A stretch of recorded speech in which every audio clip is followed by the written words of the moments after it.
Presbyterian Christian Chennai Port Conference by some Tunamang to our Popo Policy Presbyterian in this Nazi by the Going to the Lomung Tipopila Conference Chennai Conference by some Tunam we hipo in a young monkey around we Katia. Presbyterian ma iso masakat leni ti angin lang si tukin ganita sin voitukin kalong tap zedare ti ka kalong masari sila le KTP tuai chui tu fel tak tak ehang neya voisun en chui tuai is angum noa anh bị tụt nè lên thì không ai giúp kita surun chung BSD passport tới tập tất hai anh em ủ qua Presbyterian team panga councilor hai le OB hai anh hùng qua chung Presbyterian về con team panga ai chui hai anh em ủ qua với tu kinh ai tu sĩ lên today chân ai tu hai phong na lom ai ya Presbyterian Union lom thu ai hang hin nam mirose kumsang ni som din pali Presbyterian Christian Chennai Port Policy Presbyterian Conference voice som thu na mang thia sim tu ai pa pathin akan ro na chang ro se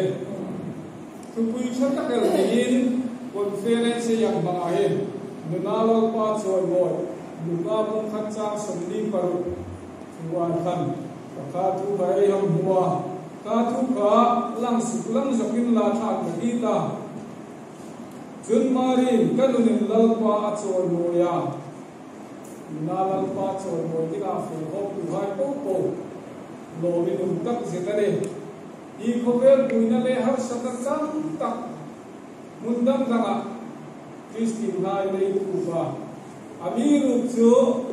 eni hilai policy Presbyterian Christian Chennai Port hai chu har sakna le puina talu in kom tu lovin program ei mu mangai apun le muna ei pathi na miam chu tu hi lo uma dingla takin program hai dom ei ham ham thaya mi chui tu ei pathi nin ro puina chang lo se KTP Conference voice tunna ahem akan tira takin kahung thailo khapoi katia tunna ka sila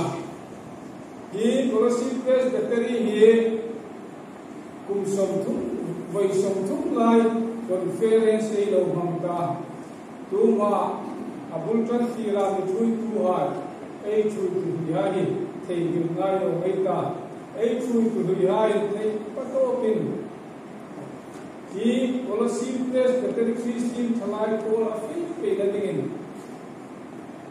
har sakatam takka an milo tu conference a ho har satak kumin lo freta cha bakani ka ei te ho pa ninga tu ma chun ke ni ya fe ngai la ka tu num ro chun jo motora fe an tao ta le motora fe gom to jo lama thata uma men motora fe gan jo no ricksha fe hai chalanga ya ni hunlai chen kom khan no ngai je na kha ba ka le mero jo to e jo motorin in hoi te ni am fe te ta inga ko ku yo pathi thap na za chawal chulei chun salai hai ei min Krista choi moi lo ni ti in lao ko ka na Krista choi moi thei ni in tho ding cha ya in tho choi lang kan min choi moi ta na yi voi tu ka conference bang tu ai ko hin ei ngai tu non ro ki apoi mo ka se ga ne jene tu pui le tu kuma ei kum tu pui ia sia kum tu pui an zi ko ka irong bol na len ding chu chu inun Krista choi lo ngai ni inu ni na ku su no chini rom bol na in lai kon den ngai ni chulei chuan Kristin chalai Paul hai nunga Isu Krista choi lo ya rom bol na hen sing digin sakna ka chewani chun pakhat chi sa kaluma ye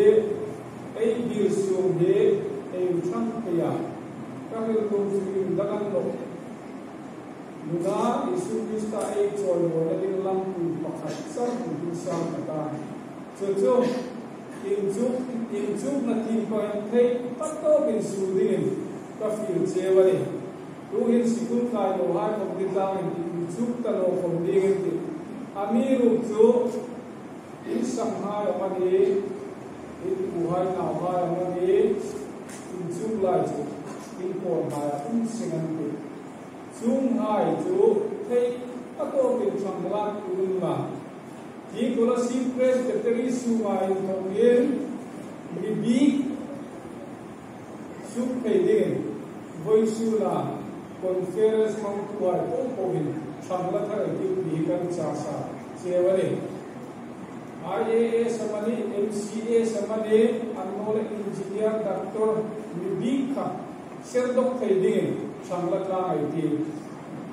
policy press battery suai token 2 IPS music 2 IAS music 2 MCS 2 engineer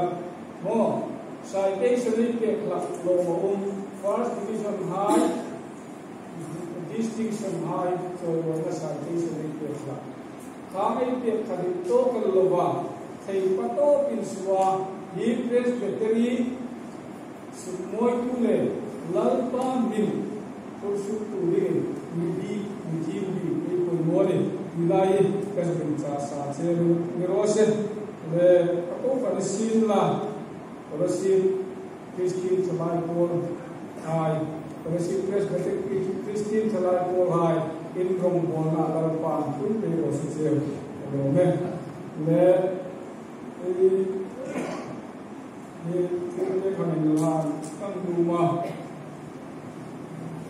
es battery ki chen ma hu sila ni kan yo na che ko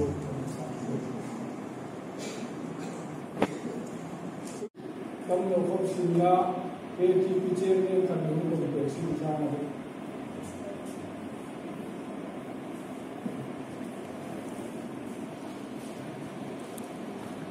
lại được